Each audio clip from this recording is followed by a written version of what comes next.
Bonjour Rodolphe. Bonjour William. Alors, quand on parle petit commerce en France, c'est souvent pour raconter leurs difficultés. En ce moment, Dieu sait si elles sont doublées, triplées. Alors, vous, aujourd'hui, vous allez aller à contre-courant, finalement. Et oui, on va aller à contre-courant, William. On va essayer de redynamiser le petit commerce, lui donner une nouvelle vie. Vous vous souvenez de cette phrase? On disait en France, oui, on n'a pas de pétrole, mais on a des idées. Mais c'est ça, je pensais à ce slogan-là à l'époque. Et bien là, on va voir que le petit commerce a des idées et il lui en faut. Pour une simple et bonne raison, c'est que vous savez que 8 villes sur 10 ont constaté ces dernières années une baisse finalement de ce petit commerce de centre-ville. Donc il faut arriver à lui redonner une nouvelle vie. Alors c'est particulièrement difficile ces innovations pour les petits commerces parce que pour arriver à s'en sortir, il faut, vous savez, qu'ils s'adaptent à nos habitudes de consommation qui ont changé. Avant on était très organisés, les courses le samedi, le dimanche matin, etc. Et bien finalement nous en tant que Français, on a besoin parfois d'acheter très tôt le matin, très tard le soir ou bien sur toute la période du week-end. Donc il y a un remède par rapport à ça. Ils sont en train de s'y pencher, nos petits commerçants, et ils ont trouvé une solution assez maligne. C'est le distributeur automatique. C'est bien ça. Alors vous allez voir. Et parce que les produits qui sont dedans sont frais, voilà. Exactement. C'est ça le problème. Alors vous allez voir, William, ils sont même ultra frais. Et ça, c'est encore Clément Younes et Céline Agostini qui sont allés dans la Manche découvrir ce distributeur de crustacés. William, on regarde et on se retrouve juste après.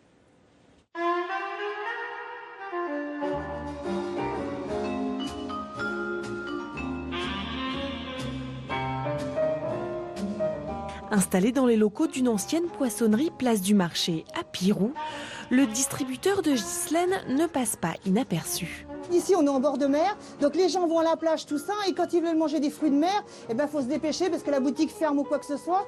Et c'est vrai que des gens m'ont dit, c'est bien parce que on va aller faire notre petit tour, se promener même le dimanche, et on repasse par la machine, on sert et on rentre chez nous. Dans ce distributeur, des moules, des huîtres, des crevettes et même de jolis plateaux de fruits de mer à retirer 7 jours sur 7, 24 heures sur 24. On peut sélectionner plusieurs casiers. On peut prendre jusqu'à 5 casiers pour un seul paiement.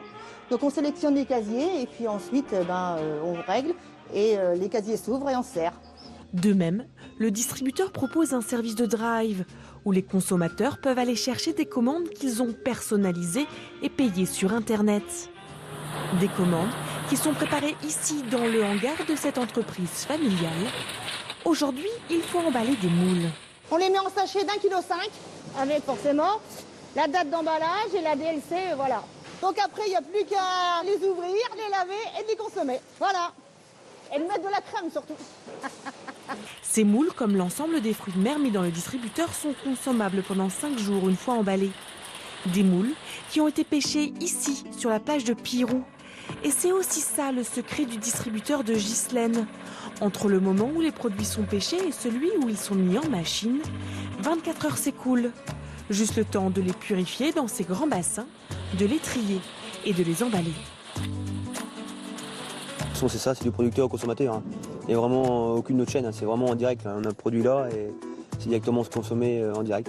Jérôme, le fils de Ghislaine, sort tous les jours en mer chercher des produits frais. On suit la nature et ce qu'elle nous donne et on s'adapte à elle et on met en contribution dans le distributeur tous ces produits frais-là qu'on a tous les jours.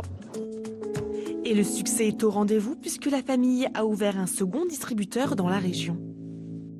Parce qu'il y en avait certains qui étaient sceptiques. Oui, mais c'est frais. Tous les jours, il sort, là, le professionnel. Et ça dure 5 jours dans la machine, au plus. Et oui, puis ça va. Tout est nickel là-dessus. Bon, mais c'est un cas isolé, ça, ou il en existe un peu partout? Alors non, pas du tout. C'est pas un cas isolé. Et puis vous avez vu là, notre pétillante Ghislaine dans le reportage. Elle a déjà ouvert son deuxième distributeur à 45 minutes du premier. Elle a fait des émules aussi parce qu'elle est venue inspirer d'autres aussi producteurs comme ça de fruits de mer qui en a installé à peu près une demi-douzaine dans l'ouest de la France. Mais il n'y a pas que les crustacés qui sont concernés par ces distributeurs automatiques de produits. Sachez que du côté de Besançon, on a un fromager, lui carrément, qui a installé un distributeur de fromage dans la gare de Besançon. Donc si on a une envie de fromage à 3 heures du matin, on peut y aller. Mais là, c'est pareil, il y a une question de fraîcheur, mais c'est renouvelé à chaque fois. Complètement, c'est entretenu. Ça, si vous voulez, ça correspond vraiment aux normes sanitaires. Il n'y a absolument aucun souci pour faire face à ça. Autre idée que j'ai trouvée assez maligne, ça c'est dans les Hauts-de-France. Là, c'est carrément des épiciers qui se sont groupés pour fabriquer un distributeur de produits frais dans lequel vous allez trouver des œufs, du lait, des légumes et même de la viande. Ça, c'est assez incroyable. Pareil, là, que vous pouvez mettre en place. C'est vachement malin, William, parce que finalement, ces distributeurs, ils vont permettre aux producteurs de mettre à disposition ces produits. Vous allez aller les acheter, mais eux, ils vont pouvoir continuer à s'occuper de leur ferme. Ils vont pouvoir continuer à s'occuper du champ ou à nourrir les animaux. Pendant ce temps. Voilà. Et donc, c'est vraiment cette logique-là. Et puis enfin, autre élément, j'ai même découvert des distributeurs de pizza chaude. On n'est pas dans la pizza surgelée, c'est-à-dire que vous avez une machine qui vous fabrique une pizza chaude. Alors, ça vaut peut-être pas le camion à pizza traditionnel, mais c'est encore de très belles. Mais c'est une idée, quoi. Puisque le but du jeu, c'est de dire ils ont des idées. Alors, toutes ces idées-là, c'est vraiment des idées locales. C'est ça qui est génial. C'est-à-dire, c'est pas des grandes multinationales qui ont inventé des gros systèmes. Là, on est vraiment sur des petits commerçants qui ont trouvé des nouveaux débouchés à leurs produits. Ce sont des commerçants du secteur alimentaire, mais je crois qu'il existe aussi pour d'autres secteurs. Alors, sur d'autres secteurs, et des idées bien pratiques, figurez-vous, parce que vous savez, par exemple, sur nos, vous avez peut-être vu ça dans les stations-service, il y a parfois des distributeurs de bouteilles de gaz. Ça aussi, c'est malin. Parce que qui s'est pas trouvé, bon, moi le premier, qui s'est pas trouvé en panne devant le barbecue en disant, ben mince, finalement, il n'a plus de gaz. Et bien là, à toute heure, 24 heures sur 24, 7 jours sur 7, vous avez ces distributeurs de gaz. D'autant qu'elles sont devenues de plus en plus petites. Hyper compactes. Et alors là, vous arrivez avec votre bouteille vide, hop, vous la donnez, vous en récupérez une pleine, et ça, c'est assez malin. Le fabricant, figurez-vous qu'il en installe 200 par an. Mais par exemple, ça, c'est très très bonne idée dans les territoires un peu ruraux. Parfois, on fait des kilomètres pour aller chercher une bouteille de gaz. Et ben là, un petit distributeur et c'est en bas de chez soi. Alors, je crois qu'il y a encore un autre secteur plus étonnant peut-être qui va bientôt s'y mettre. Alors oui, même très étonnant et qui est attendu par une partie de la profession, c'est la pharmacie. Pourquoi ? Alors oui, oula, je vous vois là, oulala, oui. Alors là, attention.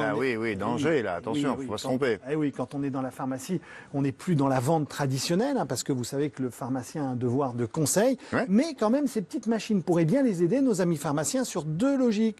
Par exemple, en effet, pour ce fameux click and collect dont on parle beaucoup en temps de confinement, eh bien, on peut imaginer d'aller chez son pharmacien et à ce moment-là, par exemple, déposer son ordonnance dans un casier et lui, il va la préparer, entre guillemets, aux heures creuses et vous prévenir sur votre téléphone portable, c'est prêt, venez la chercher quand vous voulez. Là, c'est pas mal. Deuxième idée pour nos amis pharmaciens, qui est vachement maligne, c'est lorsque vous arrivez devant votre pharmacien, vous donnez votre ordonnance, et puis parfois, il n'a pas le médicament, il n'a pas le produit. Ça peut manquer. C'est ce qu'on appelle, en fait, ça j'ai adoré ce mot, c'est un promis. C'est comme ça qu'on appelle dans le milieu. Quand un pharmacien vous donne un médicament, c'est un promis. Je trouve que c'est assez joli, cette notion de promesse.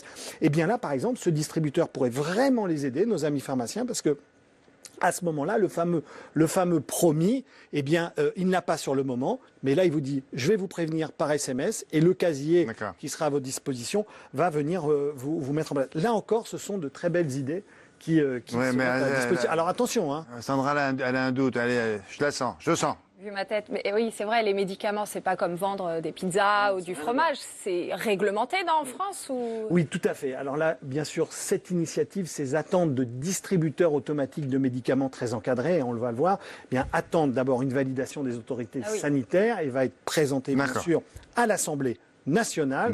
Donc on attend ça de pied ferme, mais la profession l'attend et le fabricant estime qu'il pourrait en installer en 2021 car il a beaucoup de demandes. Bon. Merci, Rodolphe. La France a des idées, les Français ont des idées. Merci beaucoup.